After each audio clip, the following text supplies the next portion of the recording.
All right, they just called for votes, so I'm going to get us going. Good afternoon, everyone. Welcome to the Democratic Issues Forum, The Cost of Courage, How Our Wildland Firefighters Have Been Left Behind. I want to thank Ranking Member Huffman. We'll just imagine him sitting here. He's on his way for supporting this important discussion. And thank you to our panelists for joining us and making the trips to be here with us today, and as well as for just being willing to share your expertise and insights. When I read recent reporting that detailed the lack of respiratory protection for wildland firefighters, I was saddened but not surprised. As a pulmonologist and critical care physician, I've seen what unfettered smoke exposure does to firefighters and our community. Each person ill with a preventable illness is a reminder of our failure to protect a firefighter. It does not have to be this way. Wildfire smoke is well known to contain multiple toxic compounds like benzene, dioxins, formaldehyde, and many more. Each is toxic, each in its own different way. Carbon monoxide robs our blood of the ability to move oxygen from our lungs to our body and brain. Fine particulate matter from smoke and ash burrows deeply into our lungs, where components of it can pass into the bloodstream, sometimes leading to reactions that can lead to strokes, heart attacks, and other immediate conditions. Or over time, cumulative exposure can lead to chronic heart and lung disease, as well as cancers. This is long-term, irreversible damage that can be done to a person's lungs. Exposing firefighters to these compounds all at the same time is an assault on the human body. They're sometimes exposed to harmful amounts of smoke for weeks on end at times. And the consequences are real. One study found an increased risk of death from lung cancer of up to 43% and an increased risk of death from cardiovascular disease of up to 30% for wildland firefighters. The list of cancers associated with smoke exposure is long, and we know that cancers and heart attacks are not the only health problems. Studies and data in comparable exposure groups show that we save lives with adequate respiratory protection. And though I wasn't entirely surprised at the lack of respiratory protection for wildland firefighters, I was honestly shocked to read about the lack of adequate health coverage from them after they do get sick. Delaying coverage or denying coverage altogether for health care isn't just an annoyance. It can be deadly, financially disastrous, or both. And of course, the way we treat our firefighters has direct impacts on recruitment. We already are short on both wildland firefighters and the crews that support them. If an aspiring firefighter can't trust that they will be taken care of, either at the beginning or at the end of their service, they will be less likely to take the job. And just last week, several of my colleagues on this committee, including Ranking Member Huffman, asked the U.S. Forest Service Chief Tom Schultz about firefighter health in our committee. And later that afternoon, the New York Times reported that the Forest Service had taken a modest but important step in the right direction, now allowing N95 masks to be used when fighting fires. Unfortunately, failing to warn firefighters of the risks, failing to provide them adequate respiratory protection, and failing to provide adequate health coverage is only the beginning of a long list of wildland firefighters' challenges, and this issue is not getting the attention it deserves. So we have a lot of work to do, and I'm grateful for this effort that we are going to work on today. I will also share that not having data is an important concern for me. We have been told since Yellowstone Fire, 1992, that we should be studying the outcomes over the long term, and we have yet to do that. And so that is important, and would welcome folks' input on that today, too. The solutions I've heard generally fall into three categories. We need to invest in preventative gear, equipment, personnel, and science to reduce exposures. Second, we need to create a culture in which it's okay, not just okay, encouraged, and maybe someday even required, depending on the adequacy of the protection, to give firefighters the protection that they need to keep themselves healthy. And third, when wildland firefighters do get sick or injured, we need to take care of them. You shouldn't have to jump through hoops, literally and figuratively, to get the care that you need. Red tape, lack of clarity on coverage is unacceptable. I look forward to learning more today. Thank you for all being here. And I would turn to the ranking member for his opening statement, although I suspect he may be voting. Okay, so yeah, I think we'll now turn to our panelists, and we'll probably pause and shift, and this is just the way of the House for those of you who aren't used to it. You will each have 5 minutes to deliver your remarks. A time card will be raised when you have 1 minute. Thank you, over here. Another card will be raised when you have 30 seconds, and a third when your time is expired. Our first panelist is Isaac Cruz, I think, wildland firefighter and smoke jumper. And Mr. Cruz, please go ahead. Well, I hope you don't cut me off too soon, but thank you. Good afternoon. I would like to thank you, Ranking Member Dexter, for having us here. I appreciate it, and Huffman, and members of whatever, the panel that would be here. I appreciate it.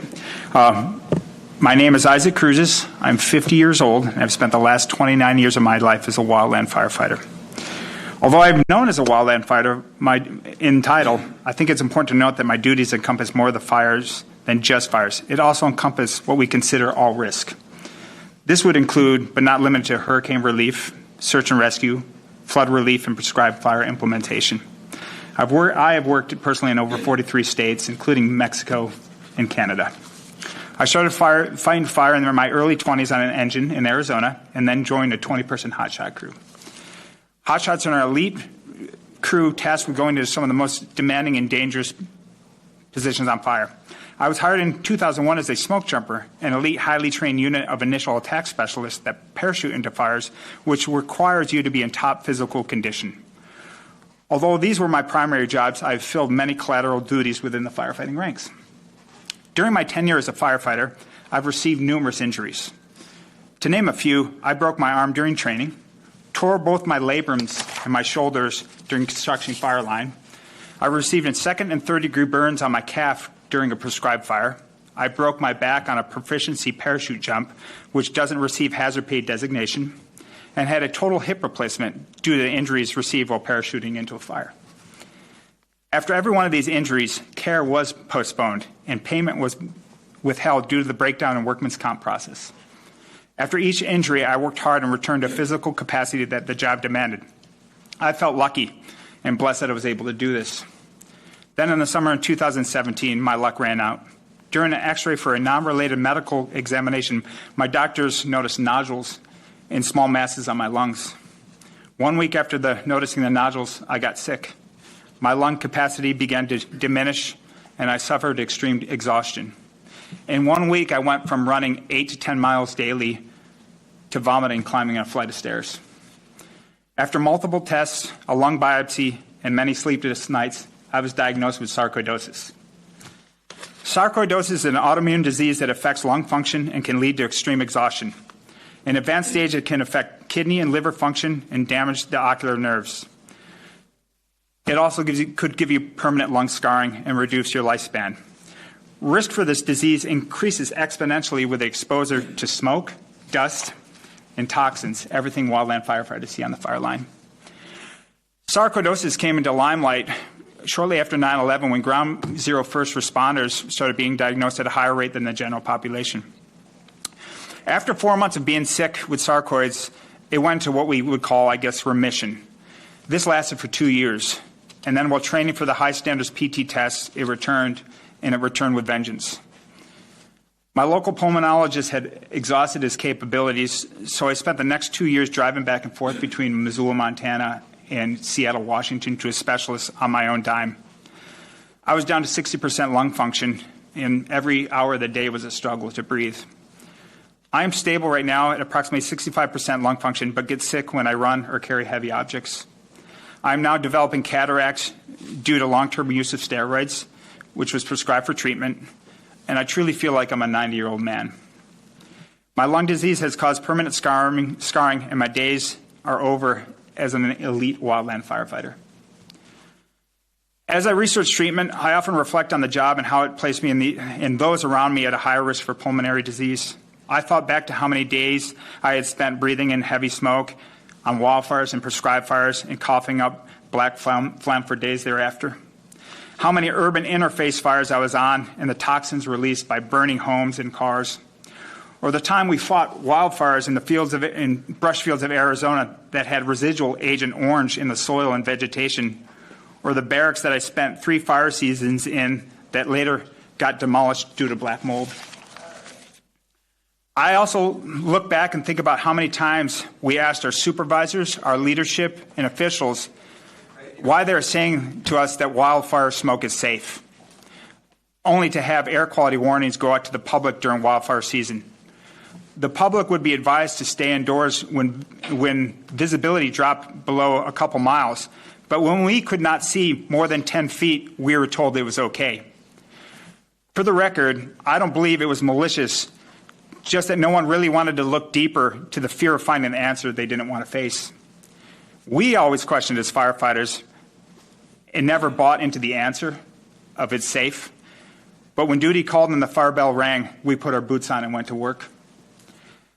I'm here sharing my story to compel others to change the culture, to push for research, and to develop mitigations to decrease toxic smoke exposure. I have come to terms with my life expectancy has diminished, but it's not over for me. I have plenty of fight left, and I found purpose in advocacy for other firefighters. It's not too late to protect many of our brave young men and women. Thank you. It's you and others like you that can help protect the health and well-being of wildland firefighters. Thank you. Thank you so much, Mr. Cruz, for your advocacy, certainly for sharing your story. I think it's foundational to the work that we need to do to have people who are willing to come forward. So thank you. I'm looking at how many people are left to vote. I think we probably can, I'm going to turn it. Yes, please. And I don't know if you want to do your opening statement or. I would like to say a quick that would be word great. if I could. Welcome to Washington, folks. And I'm sorry that this is one of those days in Washington where we are kind of juggling chainsaws and kittens, not unlike what you do in a fire zone. But this is really important stuff. And I want to thank Ranking Member Dexter for her leadership in pulling this together. We both represent areas that include, both national forests and wildland-urban interfaces. I have been to many, many fire zones. I have lived in and around fire zones for multiple days on end. I know about the air quality issues, and I know about some of the conditions that you folks, run into just with such courage, and you don't even think twice about it, a little bit like what you were just describing. So I hope you know that we are trying, despite this difficult political climate, to have your back, to make sure that we treat our firefighters well on the front end in terms of supporting them with good pay and agencies around them that are functional. It's a heck of a fight right now because this is not normal, and you all know this. But then on the back end, when you face these exposures and when it affects your life, I'm so glad I caught the tail end of what you were saying, Mr. Caruzas. But I've heard those stories before, and I want you to know that it means a lot to us. We want to be there and keep faith with you on the back end of your incredible service to our communities as well. So I don't know if you caught the chance we had to, I don't want to say grill, but ask some tough questions of the Forest Service chief a few days ago.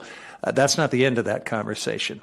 We are going to continue to press. I think we have some cultural challenges in the Forest Service that need to be addressed. I think we have some financial and organizational challenges, some just challenges with healthcare in general that we've got to work through. But we're going to do it because we care about you and we appreciate you. And I'm really glad you're here today. Thank you. And thank you to the ranking member for his words. And he certainly has been a champion elaborating on our ability to raise your voices. So really, really appreciate that. I believe that I would like to hear everyone's testimony. And so if it's possible to recess for a bit, I will go vote. I don't know. I think we should, unless you want to stay. And I have to vote too. Yeah, exactly. I'm not allowed to miss votes either. No, I know. So. But I'm glad that we're going to get all of your testimony, either with us here in person or at least on a record that we can create, because we want to hear from you. I'll do my best to get back for that too, but we're kind of competing with some complexity. So with your permission, I think what we'll do is we'll recess until I vote. I'll come back, and then depending on how long the next vote takes, unless it's a 5-minute and it's going quickly.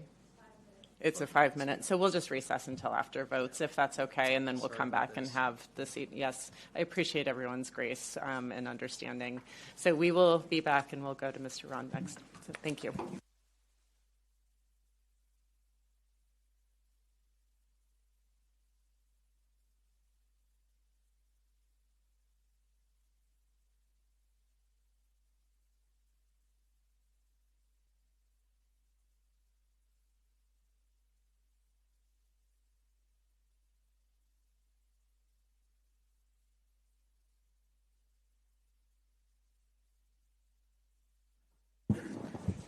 Thanks, everyone, for your patience. I know Ranking Member Dexter is on her way, but I don't want to hold anyone up any more than we already have. So please, let's pick up where we left off. Thanks again.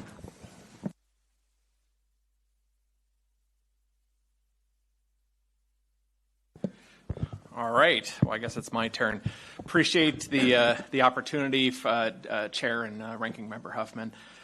This is an important issue to talk about. I'm Dr. Matt Ron, Research Director for the Wildfire Conservancy in California. I wanted to start by saying Ed Pulaski, he began his career with the Forest Service shortly after its creation in 1905. Following his heroic efforts on the Great Fire in 1910, he was later credited with developing the wildland firefighting tool that bears his name today. If Pulaski had been in the military a century ago, today's modern battlefield would nearly be unrecognizable. But as a wildland firefighter, a century later, it would be immediately recognizable to him.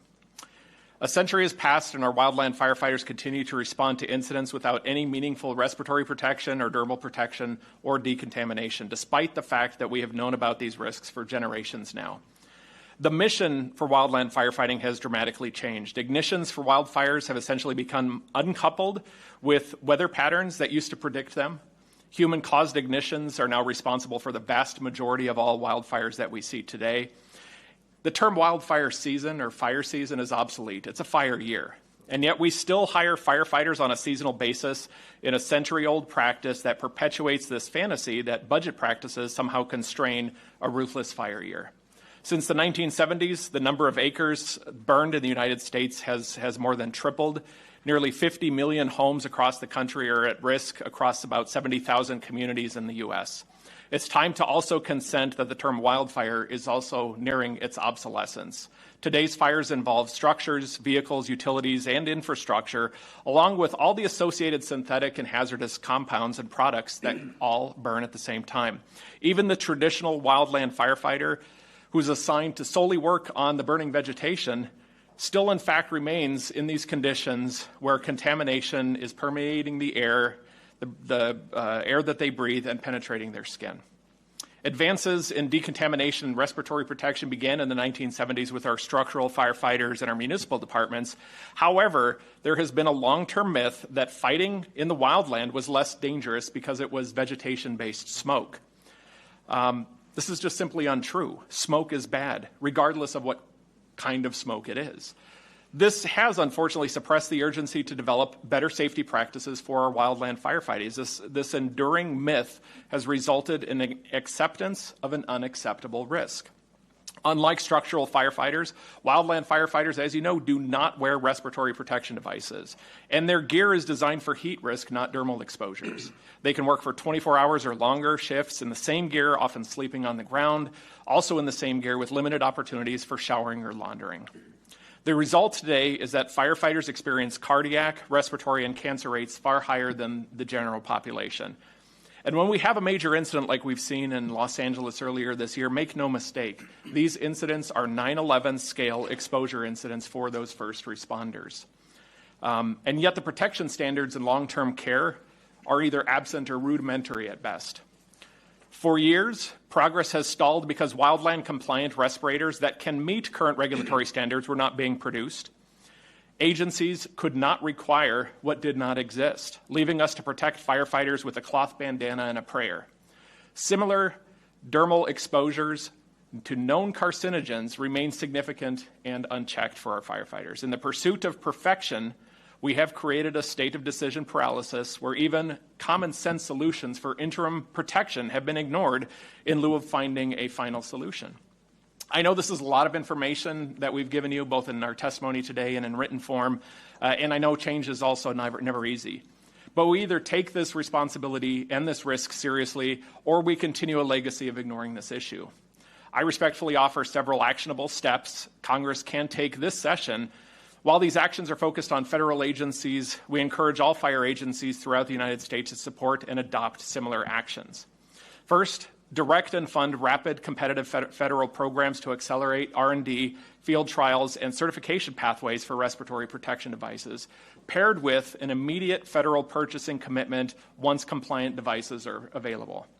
Second, authorize interim particulate exposure mitigation now.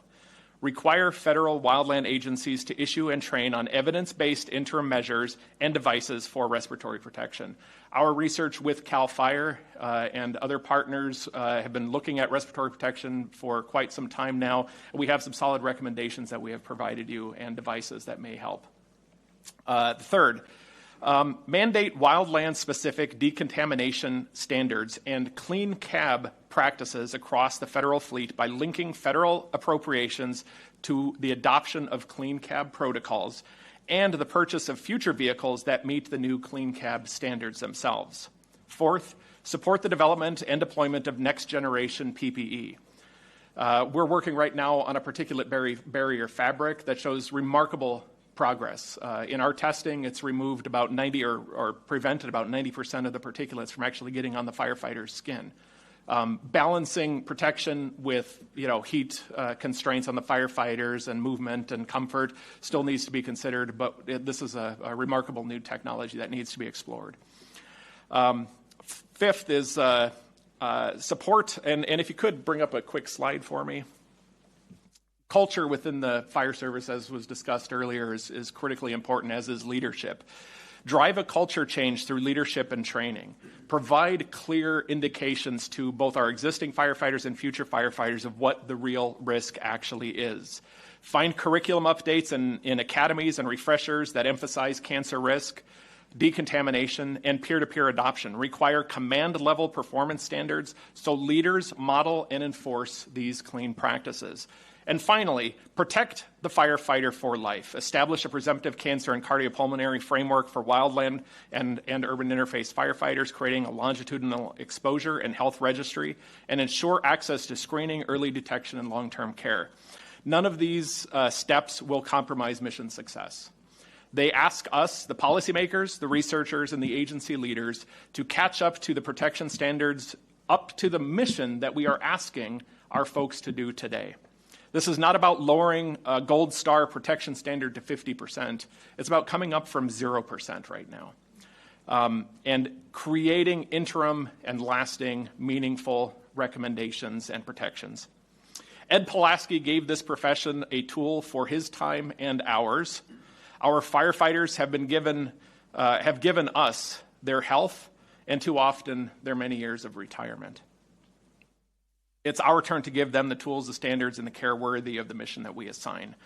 With targeted investments, clear interim guidance, enforceable standards, and leadership-driven culture change, we can save careers, families, and lives. Thank you for your attention, and I appreciate being here today. No, thank you so much, Dr. Ron. That's incredibly helpful testimony, and we'll come back with some questions. Thank you for those recommendations as well. Our next panelist is Matthew Brousard, the National Business Representative from the National Federation of Federal Employees. Thank you for being here, Mr. Brousard. Thank you for having us. Thank you for the opportunity to speak with you today about an issue that is deeply personal to me and to thousands of current and former federal wildland firefighters across this nation.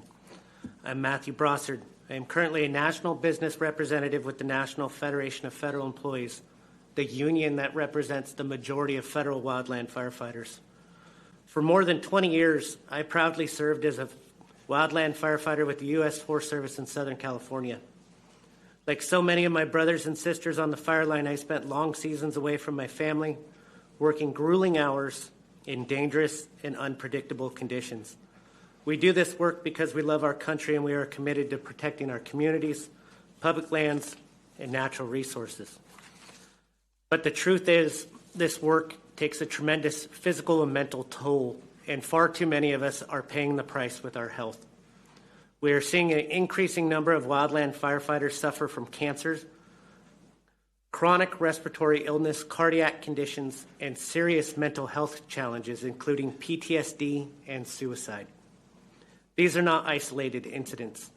They are part of a growing, undeniable pattern resulting from years of exposure to smoke, hazardous chemicals, and extreme physical and emotional stress. Yet when our firefighters return home from the fire line, often broken in body or spirit, they are too often met with bureaucracy instead of care. Many are left to navigate a slow and confusing system through the Department of Labor's Office of Workers' Compensation Programs. Claims are often frequently delayed or denied with little explanation. Medical providers are unfamiliar with fire-related illnesses, and federal agencies often fail to assist their own employees throughout the process.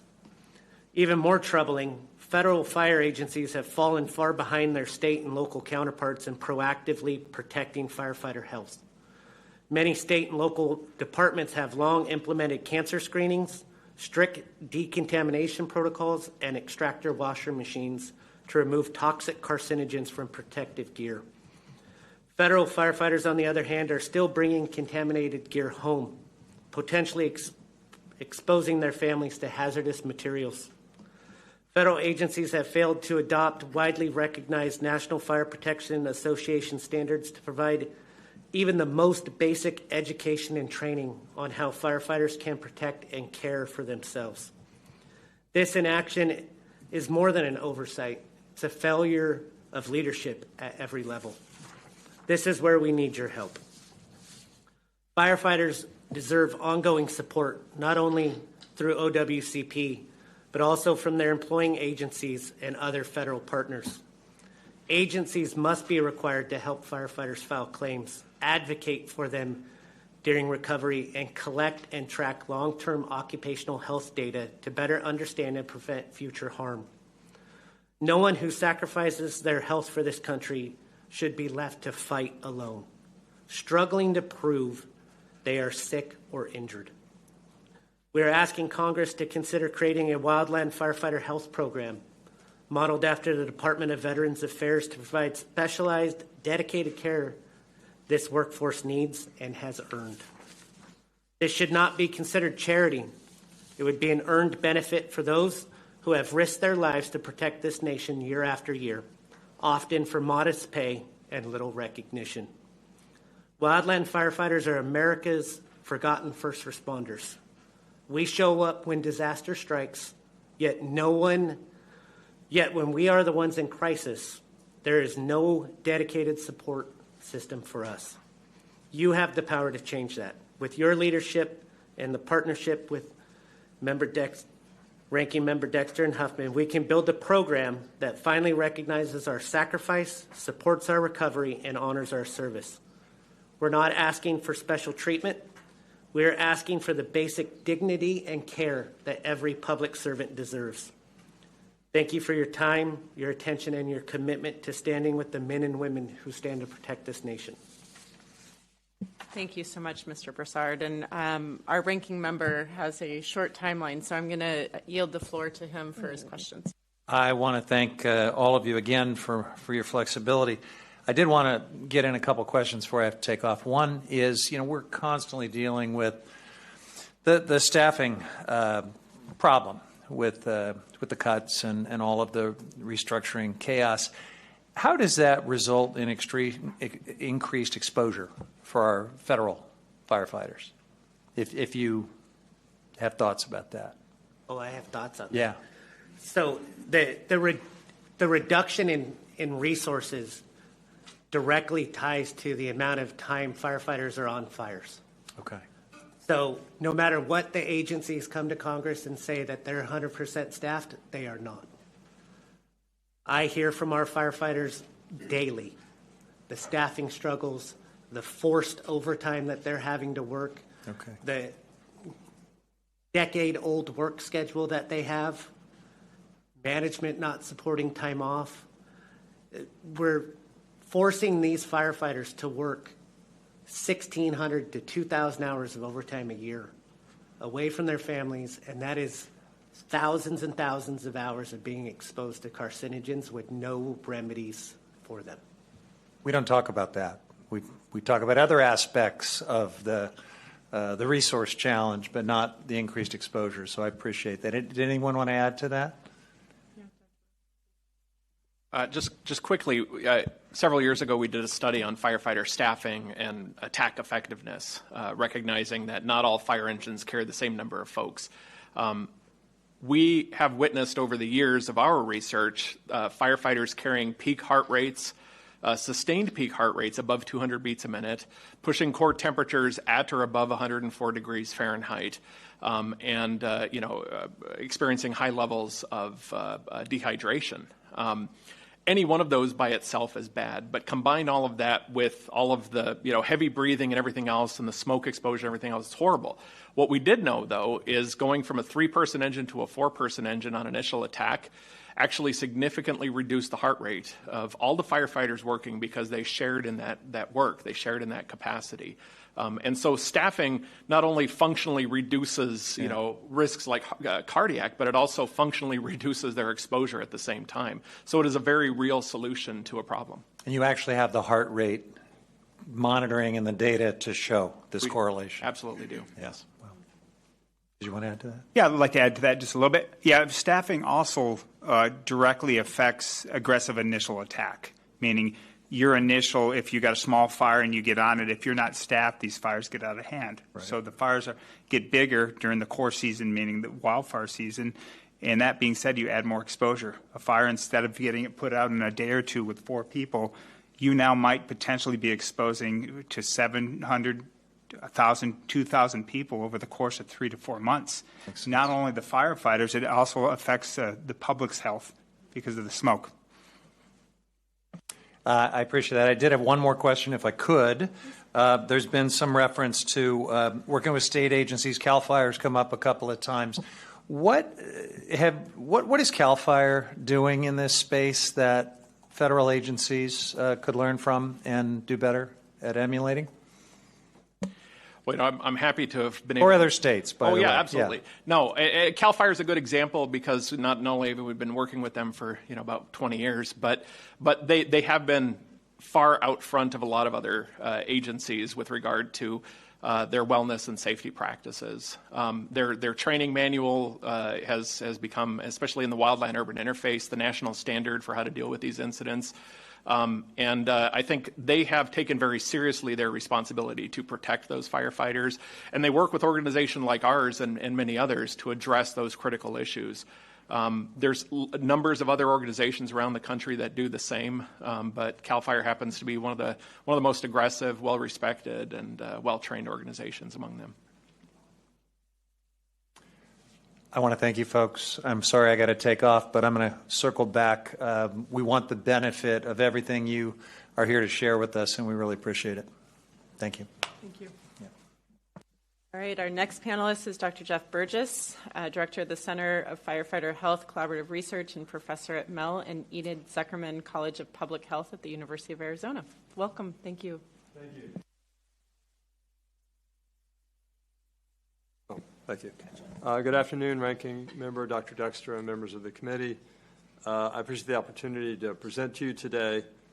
My name is Jeff Burgess. I'm both a medical doctor and a professor at the University of Arizona, and I'm also the director of the National Firefighter Cancer Cohort Study, a community-engaged research partnership between multiple fire service agencies and research organizations. It was developed with funding from FEMA. We currently have over 8,000 firefighters enrolled from 32 states across the country, and this includes over 700 wildland firefighters and an additional 700 firefighters who have responded to wildland urban interface, or WUI, fires. We collect blood and urine every 2 years, in addition to silicone wristbands worn during fires and urine collected after fires to measure exposures. And we collect health outcome information from annual surveys. And this framework allows us to compare structural firefighting exposures and effects with wildland firefighter exposures and effects. Well, the International Agency for Research on Cancer, IARC, uses research data to determine whether a particular exposure or occupation causes cancer. and I contributed to the IARC meeting in 2022, where IARC determined that occupational exposure as a firefighter causes cancer.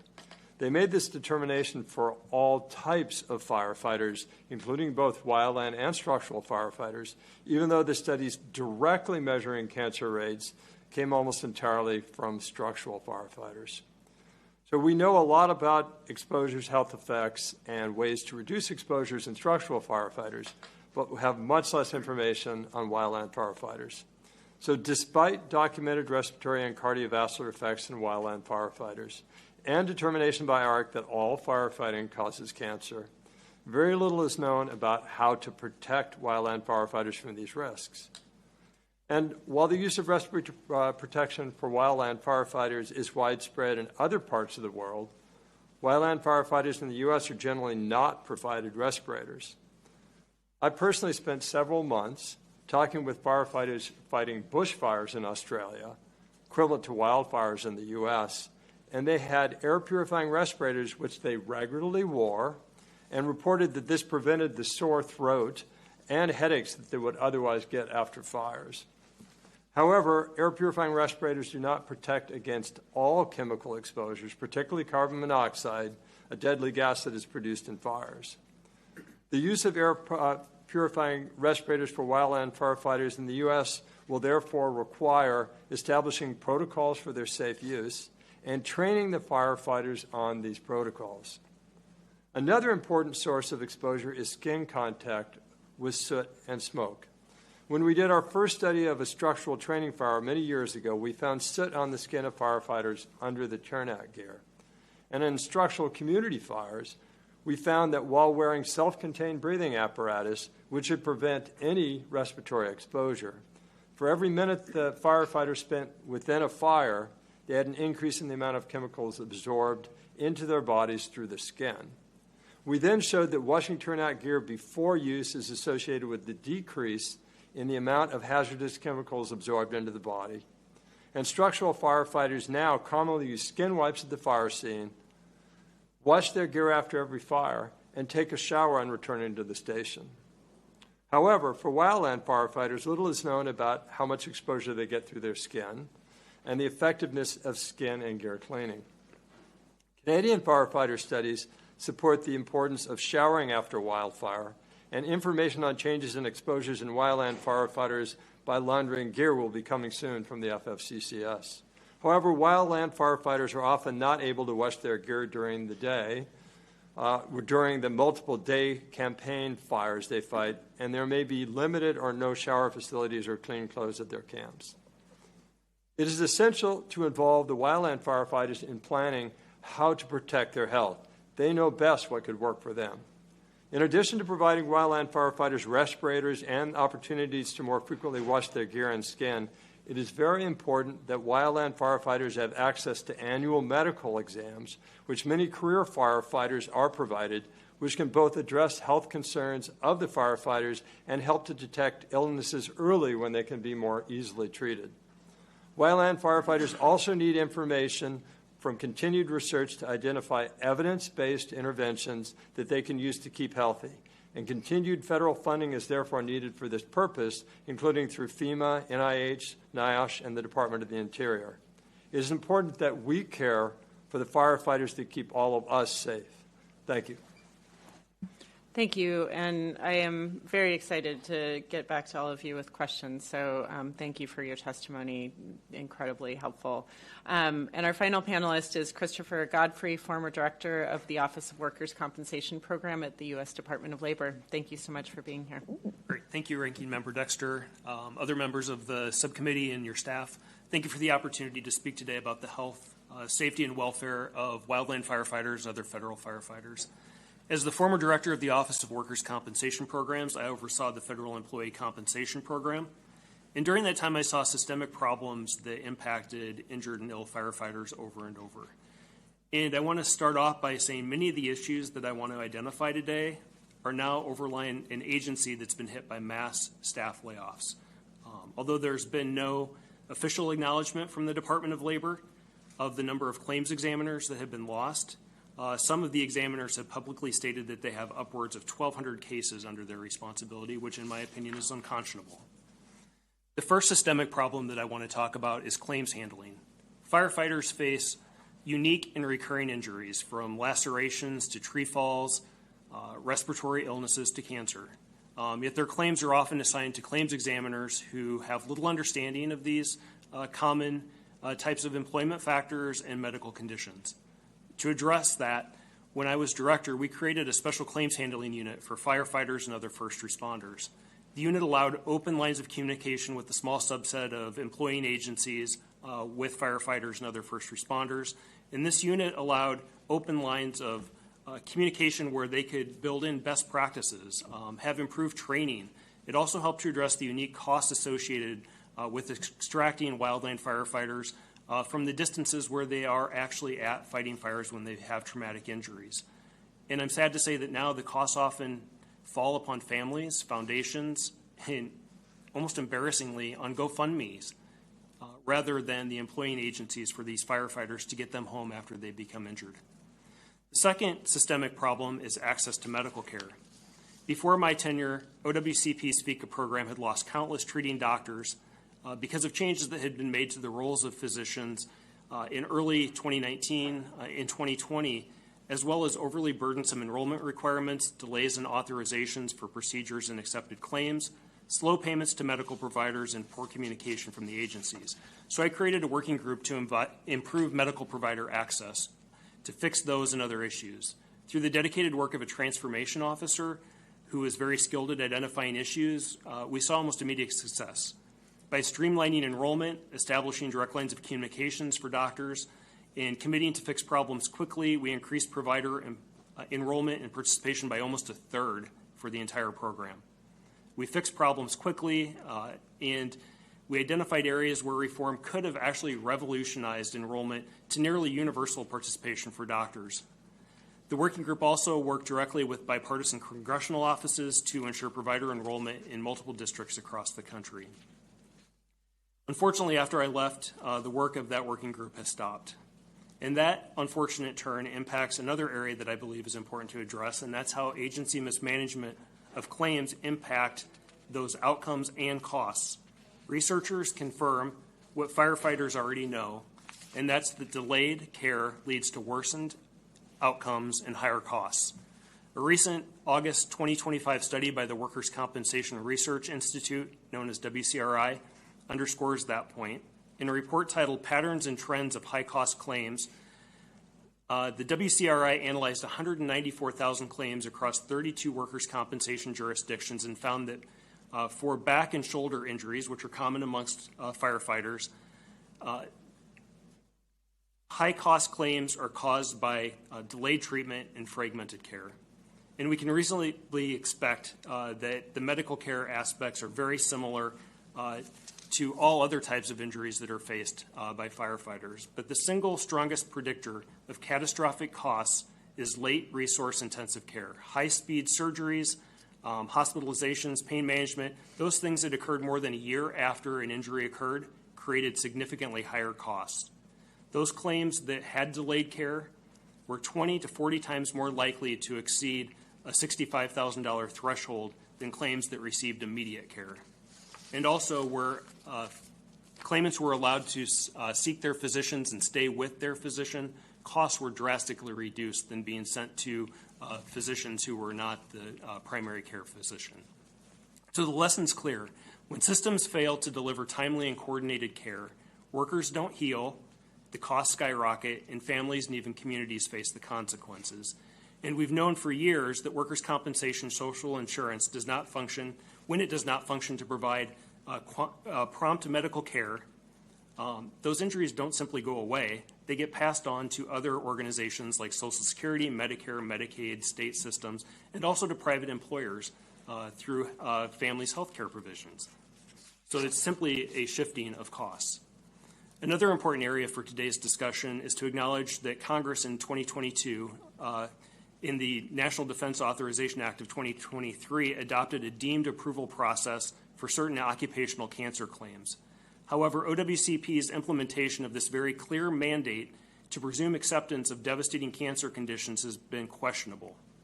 Despite FECA Bulletin 2501, which was issued just before I left my position as director, was meant to ensure broader cancer coverage for firefighters so that they didn't experience these long delays and denial of care when they have life-threatening conditions. But I continue to hear stories of accepted claims with denied medical treatment and the ongoing failure to update the list of cancers, which some of the research that Dr. Burgess spoke of, especially for female cancer conditions, has not been updated in the regulations by the Department the Department of Labor, despite very clear evidence of additional cancers that should be presumed as work-related under the NDAA's provisions of the Firefighter Fairness Act. In conclusion, Congress has entrusted OWCP to carry out the law impartially and promptly. And the WCRI findings reinforce what we see in firefighter claims every day. Delays and poor coordination makes injuries unnecessarily catastrophic. I believe that there's an urgent need to revisit how the program serves firefighters to ensure that they receive timely medical care and income protection, and also that the provisions of the 2023 NDAA, they should be upheld and properly executed by the Department of Labor.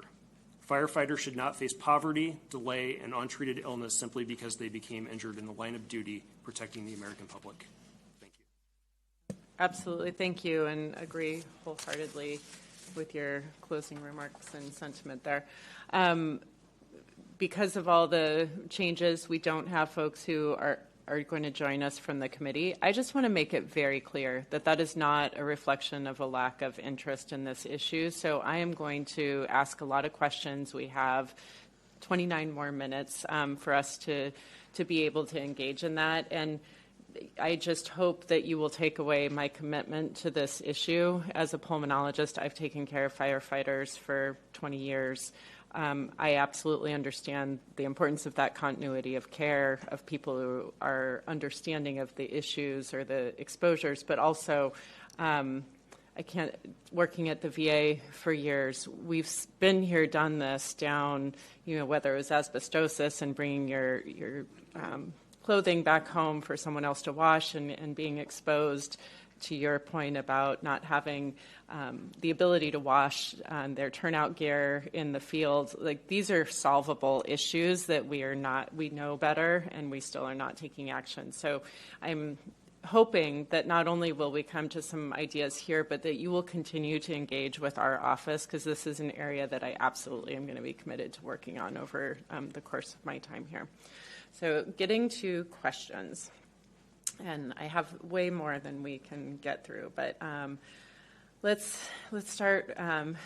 We'll just go back this way. Mr. Cruz, again, thank you for being here today. I want to I have a family member who's a smoke jumper. I have a little bit of insight into what your job is, but can you just help people understand, like, what is it that a smoke jumper does, or a hotshot does, and why is it so likely that you are going to have exposures and injuries, and why is it important that we have people who can address those without you having to bear the brunt, whether it's immediate or long-term? Just help us understand a little bit more about what it is you do. Okay, well, there's two things. You said hot shots and smoke jumpers. So are we asking smoke jumpers or do you smoke jumpers? Okay, smoke jumpers are highly trained, what we call initial attack specialists. The hot shots are hand crew of 20. They go to these remote areas, fight the hardest fires. Smoke jumpers do as well, but smoke jumpers, it's our way to work. We get back there fast, usually with a plane load of 8 to 10 people, and it's what's considered initial attack. You want to get on the fires when they're small. So there's 7 bases for the Forest Service and 2 for the Bureau of Land Management, and we travel throughout the West. So at any given moment, we just had some fellows from Montana, what we consider initial attack of fire in Colorado, and flew straight to Colorado on these smaller fires before they get big. That's the main purpose of them. And they also act as what we call force multipliers, because they're so highly trained and their qualifications are such that they can come into an area and take a crew or provide supervision for anybody there and manage those fires. So they're not just hitting fires when they're small. As they progress, they can take over those leadership positions in wildfire. So when you are a skilled and probably relatively small group of experienced professionals, what happens when people get sick or are exposed to something that they think is hurting them? Do people not go out and continue working, or is there an inclination to be there to stay with your team and to not turn back if you are feeling ill? Or I just want to get to the culture a little bit. Like, would you risk your own health at the or not? I'm sorry. I personally do, and I have. Yeah. And I don't know if I could speak on behalf of other guys, but I think I work with some of the toughest men and women in the industry. I think hot shots and smoke jumpers are at the top of their game. And in the smoke jumpers I work with and used to, I don't jump anymore because of my lungs, are incredible. And I think sometimes to our detriment, we gut it out. I've had friends who dug line with broken ribs for 5 days. I had a friend with a broken ankle. I fought a fire for 5 days with a broken arm. It's just we want to not let down what we consider our bro. That's the culture. We don't want to let down the person beside us, and sometimes it is to our detriment. I think we're getting a lot better with helping each other out. But really, but we also do have a community. It's a tight-knit. There's only 400 to 425 at any given moment in the nation, and we all know each other. Of course, and I want to, because I understand that mentality to a certain degree, my guess is that culture change takes time.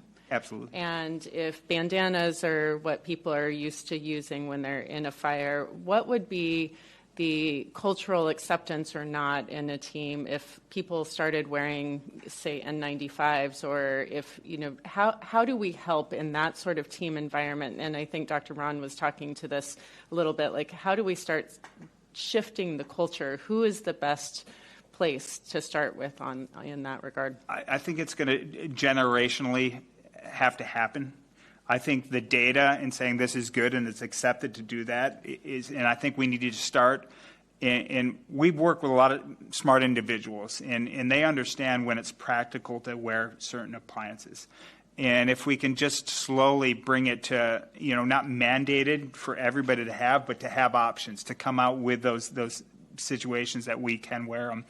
People are starting to wear them. And I think if they start getting put into our national cash system, I know some of the masks that are out there, if they're available to wildland firefighters, they're going to be using them, and especially in a practical sense, because sometimes it's not going to be practical. And if you don't mandate across the board, if we do some really mindful research and understand when we can decrease the amount, because we're not going to decrease the exposure across the board. If you're fighting fire in the wildlands, you're exposed. Yeah. But at certain times, I think from probably,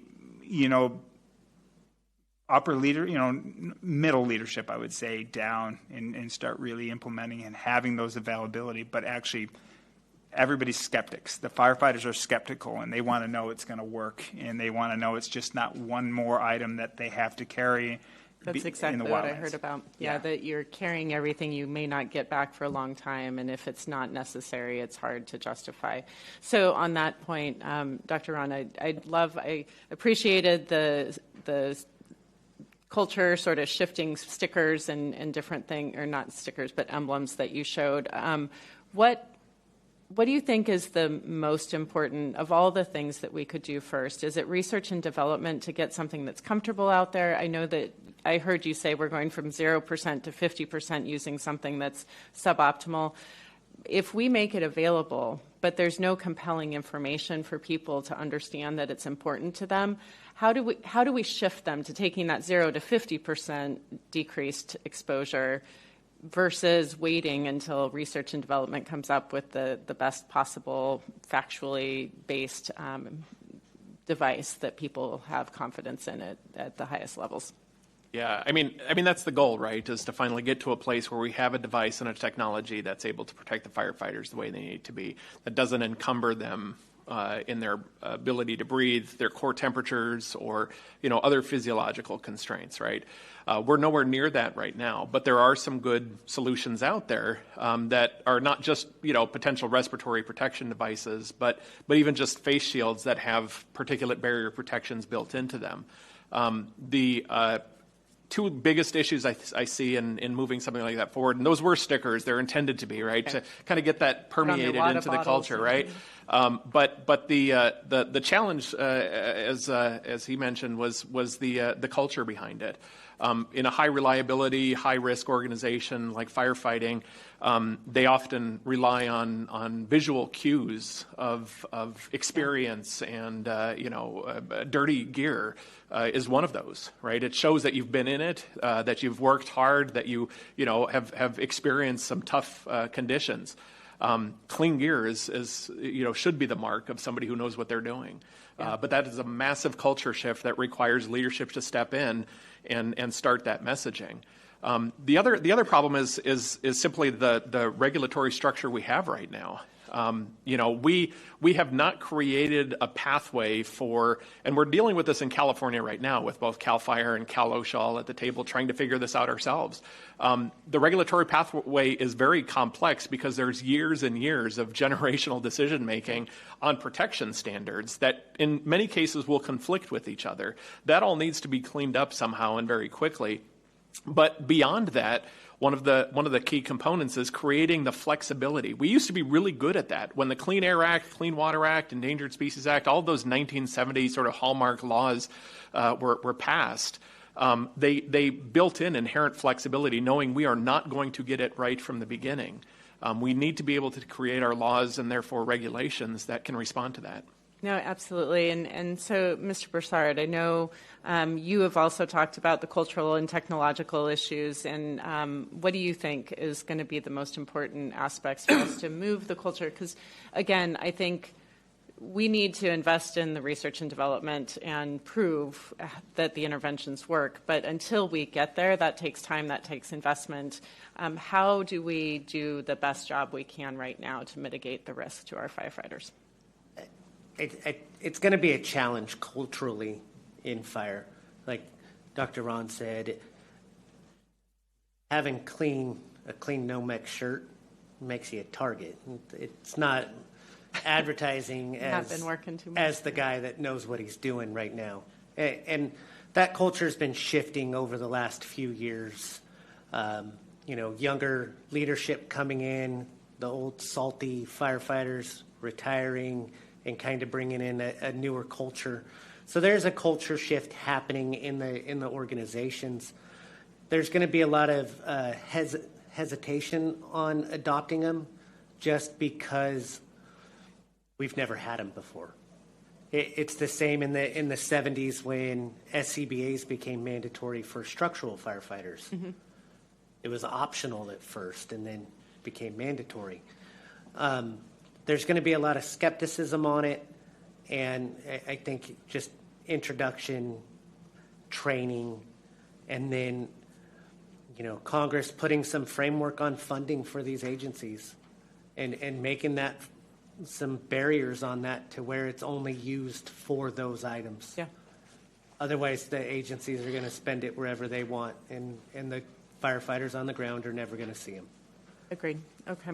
And Dr. Burgess, I have my own preconceived notions of how we should be setting baseline understanding of people's pulmonary function and other things and monitoring over time. But can you just speak a little bit more about why annual or exposure-related medical surveillance or examinations may be important and how we should be employing those or mandating them? Sure. So I think one thing to realize, and it's probably more true of wildland firefighters than even structural firefighters, many of them don't have a primary care provider. So you're starting with a situation where they really don't have anyone to go to for any issues. When you have an annual medical surveillance evaluation, they look for things. I mean, they can look for things as simple as elevated cholesterol, but they also can be doing things like detecting cancers early at the same time. So they take care of the individual, whatever symptoms they have, and also they can screen for disease early. So by detecting something early, as you know, you're going to avoid severity of disease later on and really, provide the person the best chance of returning to their job as well. So, Mr. Godfrey, coming from the Department of Labor and being, the one who had to look at and tried to improve the occupational surveillance or funding for these firefighters, do you see a method by which we can consolidate, the care of our wildland firefighters with research? Like, tell me how we do this in a coherent way. And I understand your team is no longer active as far as how you were trying to do that. But what Dr. Burgess was just saying, I think is really important, that if you don't have a primary care physician or somebody who knows what your exposures are, that's one problem. But then if you have an injury and then you have to communicate that from Montana or Wyoming or other places, is there a centralized way that we can try to facilitate this that could be helpful for research as well as care and also getting claims paid for? Yeah, I think specialization is very important. Expecting the average claims examiner to understand the implications of the exposures that happen in wildland firefighting and the medical implications of how that impacts someone in a workers' compensation setting is just simply asking too much. It's why we created that special claims handling unit. I think one of the best coordination methods that we could have is allowing people to do what FECA already allows, which is to select their own physician. I think when they select their own physician and they can be with an expert who can explain why a condition is work-related, that makes all the difference in the world. One of the problems we see at OWCP is that although a claimant has the right under the law to select their own physician, when those doctors can't enroll easily within OWCP and get paid, they're not going to treat.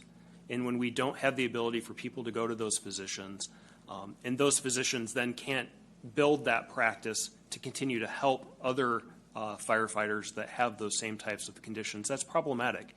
So I think from an oversight perspective, Congress should take a very careful look at the way in which OWCP pays medical providers and how the rights under FECA for claimants to select their own treating physician are being thwarted by refusing to allow any doctor who is qualified to provide care to actually get to treat those individuals and then build that community of knowledge so that claims examiners can work with those same physicians over and over to do good work.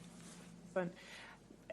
I don't know if anyone's going to be able or willing to answer this question, but we've seen it in the military. We've seen it with structural firefighters. When you start paying claims and acknowledging that it's work-related, it opens up liability and a need to pay for many others, and that hopefully is something that the firefighters become aware of. But there is some hesitance, I think, at times to want to open up that door unless we're sure. I certainly saw it at the VA with Agent Orange exposure and other things until we could prove it. We saw it with asbestosis. There's a history of this, that we are reticent until we can prove it, but then we lose the faith that the people that we're putting in harm's way in the meantime. How do we go about doing this in a way that, where there is no right answer? Sarcoidosis was something I never heard was associated with the firefighting occupation until after 9/11. This is something that it's an ever-changing area.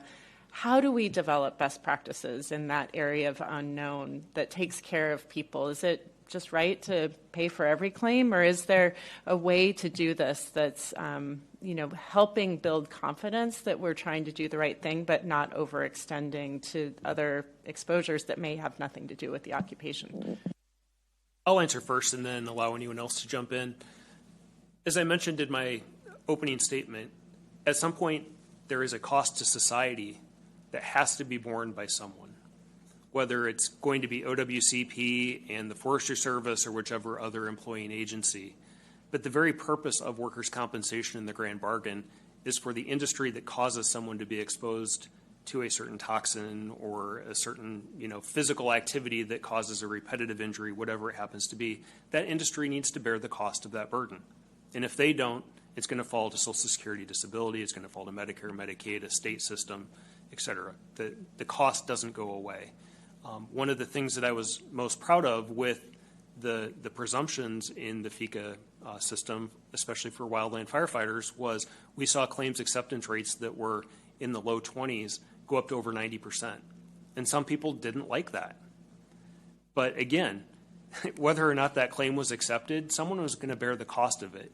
And should someone like the brave men sitting here and their families be the ones that bear that cost, or should the United States government? And I think it's a pretty clear value judgment and speaks to who we are as a country. If we send these men and women into these harms, we have to pay for what the exposures cause. And the evidence is clearly there that is work-related, and that's why Congress acted, and it's why the Department of Labor should, especially now for female firefighters, where initially when Congress acted, they did not put those diagnoses for female-related cancers into the act. But they gave the Department of Labor the opportunity and actually the responsibility to do further evidence and research for that evidence. And some of the medical studies that were talked about came into existence after that. And we started the process to get those female cancer conditions put into the regulations so they're treated as presumptive cancers. And that has not been followed through. And it's a value judgment that, really Congress should ask why not.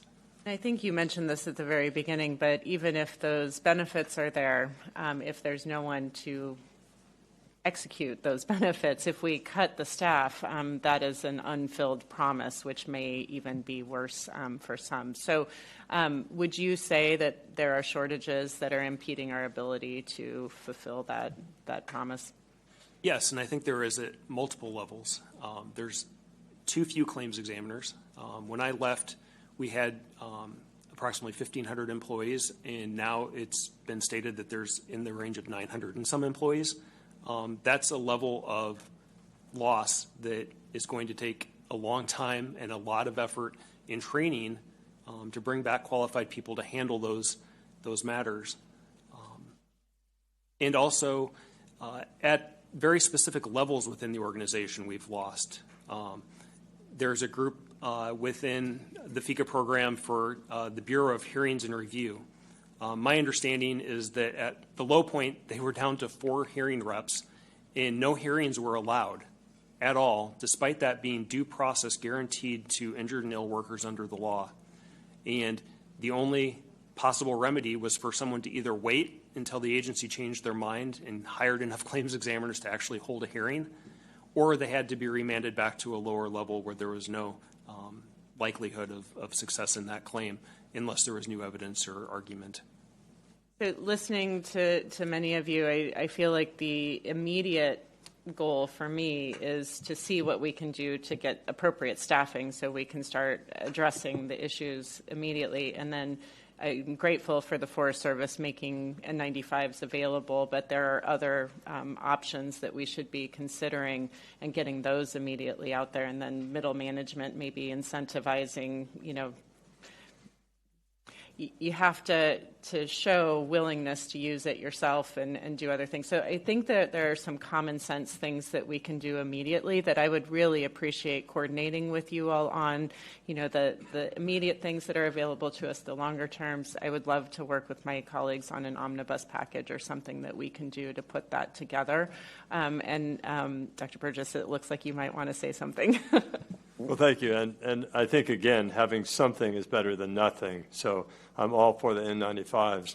But just for everyone to understand that, and as you know, that only is going to get you a protection against particulates.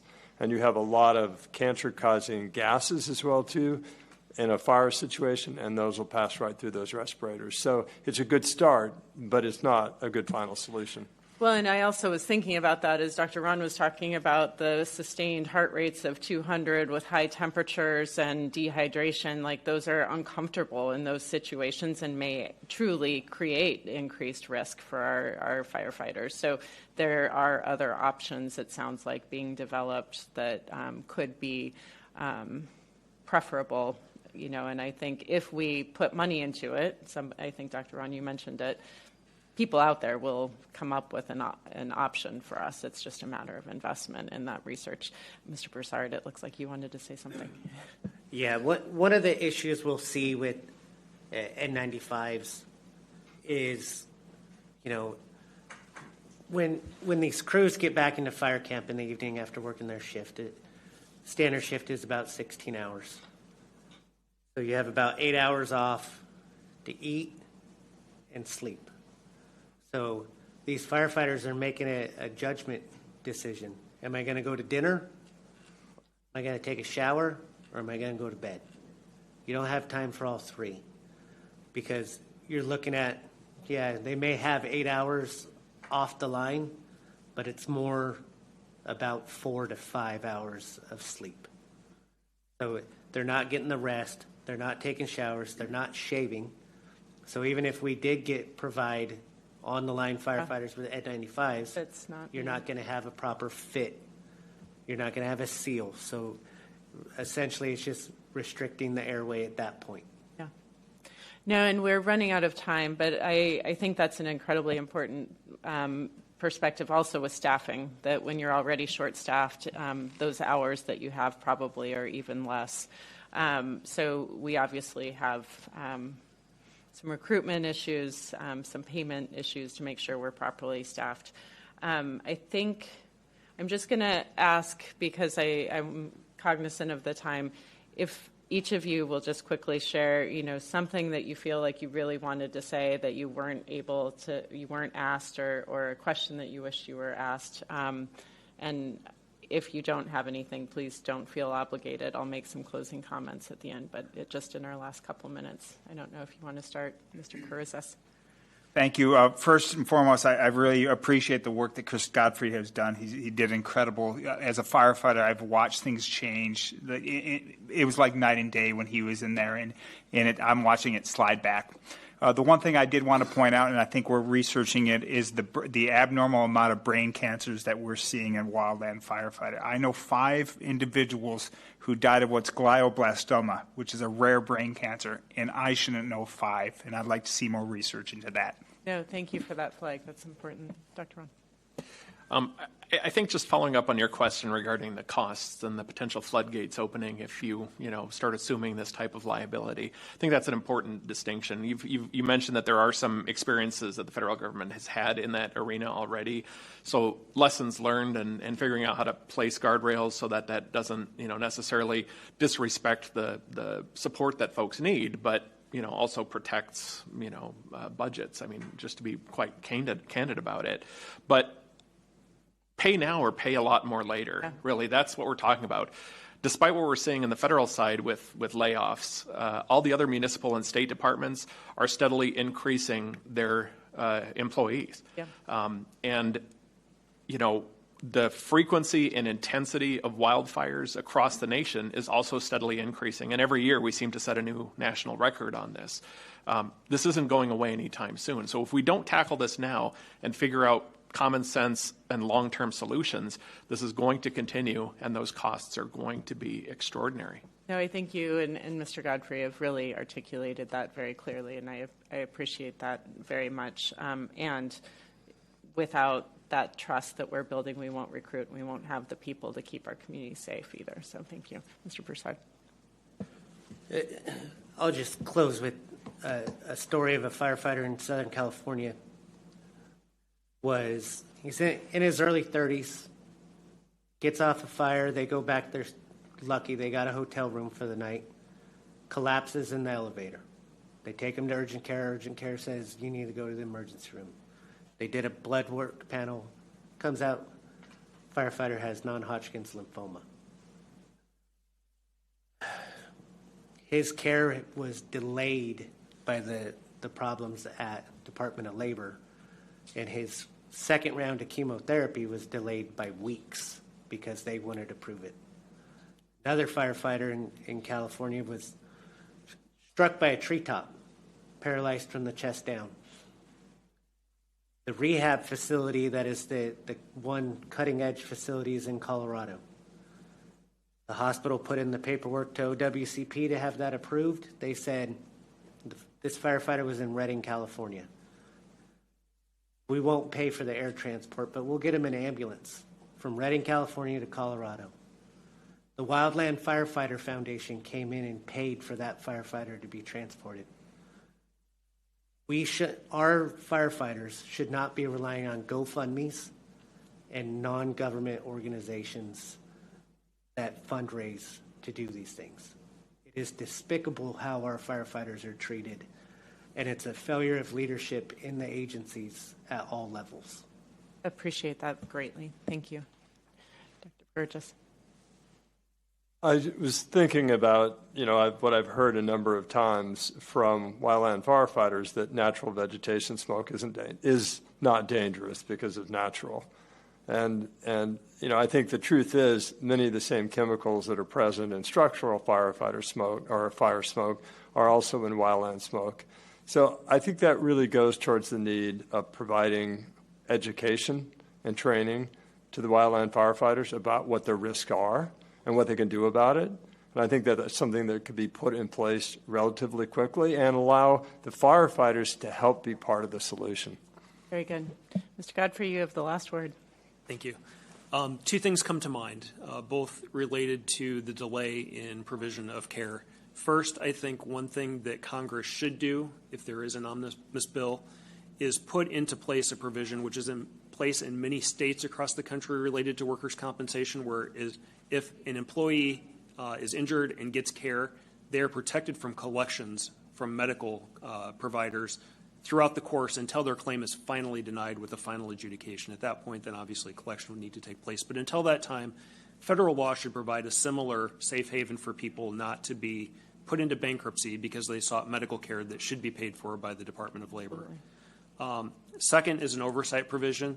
Under FECA, there is a form CA-16 which employing agencies should be providing to employees until their claim can be fully adjudicated. The CA-16 is to provide authorization for medical care with their physician that is paid for by the agency. There is no oversight. Agencies are not providing those CA-16 authorizations, and there should be oversight and there should be penalties put into place when agencies refuse to provide that because it can be life-saving care. Very good. Thank you. I appreciate our team for staying and everyone being here today. We will, I'm sure, be back in touch with you all. And with that, I'm going to adjourn this meeting. Thank you.